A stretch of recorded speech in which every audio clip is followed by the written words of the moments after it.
Olá, sejam todos muito bem-vindos ao canal Interpretando o Direito. Dando continuidade à questão do FGTS, falar sobre a documentação básica para não gerar nenhuma dúvida.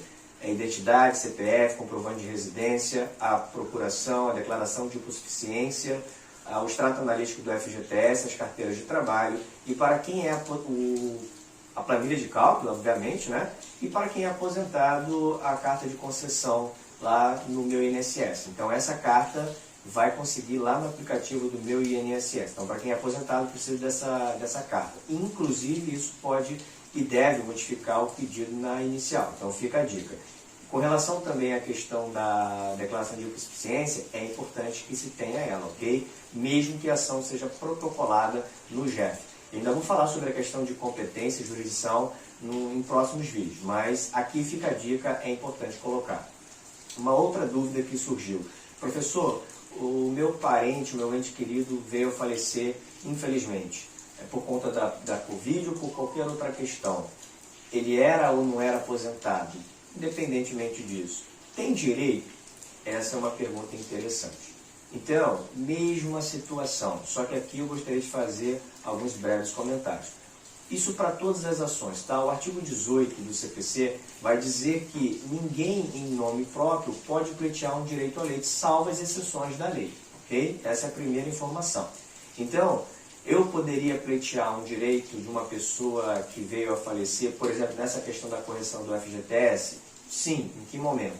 Bem, de maneira resumida, o patrimônio é o conjunto de bens, direitos e obrigações. Então, ainda que a pessoa tenha deixado patrimônio, ok? Se ela deixou patrimônio, esse patrimônio ele vai ser partilhado entre os herdeiros através da ação própria, que nesse caso pode ser a questão da ação do inventário, ok? Existem outras particularidades, mas enfim, vamos nos concentrar na questão do inventário.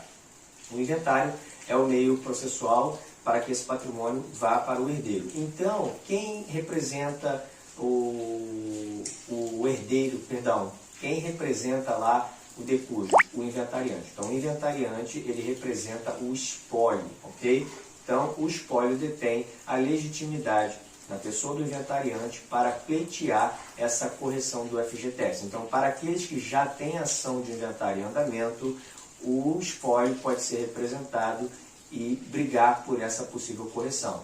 Isso é interessante. Agora, e para quem não tem essa ação em andamento, como é que o espólio pode representar nessa futura ação? Porque o artigo 75, inciso 7º lá do CPC, diz exatamente isso, que o espólio ele é representado juridicamente pelo inventariante, mas eu não tenho inventário, como é que vai ser essa questão?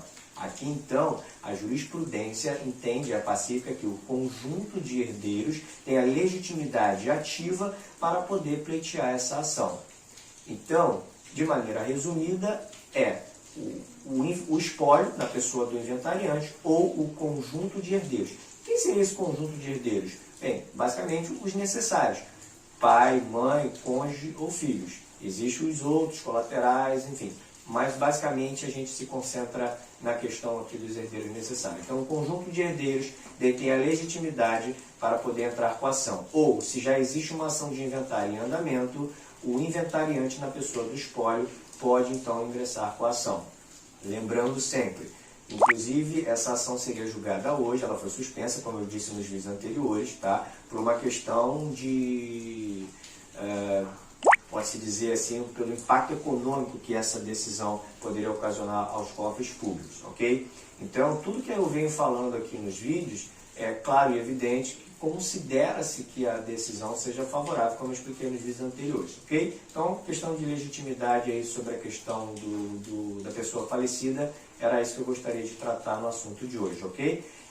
Gostaria que vocês comentassem mais sobre o assunto. Se você gostou, curta, comente, compartilha, ative o sininho para receber as próximas notificações e até o próximo vídeo.